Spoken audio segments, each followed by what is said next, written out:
This is your News 4 update, powered by the Bomarito Automotive Group. Good afternoon, everyone. Thank you for choosing News 4. I'm Claire Kellett. Here are some of the stories making headlines tonight. 7 days, 1 week from the general election. Today, more than 50 of St. Louis City and County leaders are voting early, collaborating to bring awareness to the importance of early voting for the November 3rd election. News 4 has everything you need to know about voting in Missouri and in Illinois. Just go to KMOV.com/election. Well, the man accused of stealing a cell phone from a dying woman in Soulard is out of jail. News of Brian Davenport's arrest came yesterday. The 35-year-old faces a felony stealing charge. He bonded out of jail shortly after being arrested.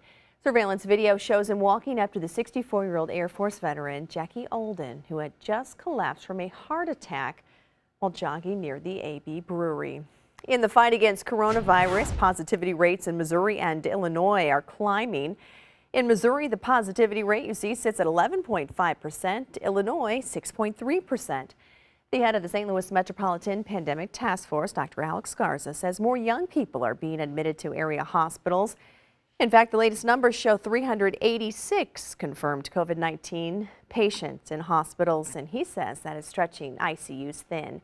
For a quick check at your forecast on Tuesday and beyond, we send things to meteorologist Kent Earhart. It's another dreary day out there, folks. Lots of clouds and fog around the area and some cold rain, hoping to get up to about 43 degrees for the high this afternoon. North winds at 4 to 8 miles per hour. Now, this rain will taper off.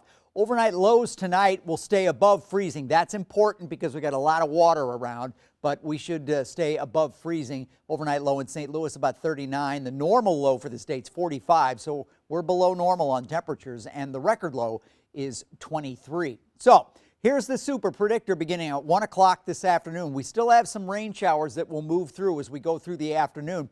After that, as we get into the evening, it should dry out pretty good. And in fact, there are some indications in the super predictor that we even get into a little clearing overnight, which may allow it to drop off a little more in some of these areas. But notice it stays dry overnight and most of tomorrow. There's a chance for a couple of spot showers during the day, but it's really from the afternoon and especially later afternoon that we see this surge of rain from the south. And some of this is going to be a little locally heavy. Notice how the heavy stuff stays over the southern part of the viewing area and just spotty showers north of that.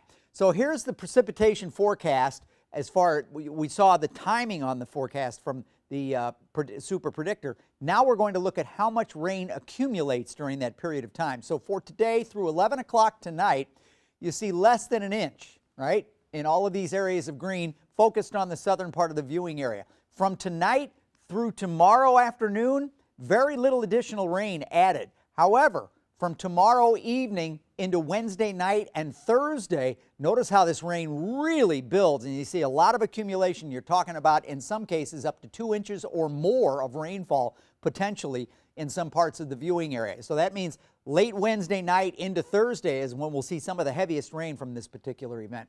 Over the last 12 hours, and this was taken at about lunch hour, you see the progress on what at noon is a tropical storm, Zeta, expected to re-strengthen into a hurricane probably today over the Gulf of Mexico. And by the time you watch this video, it may have already re-strengthened. So get updates on that. But it will make landfall very near New Orleans, we think.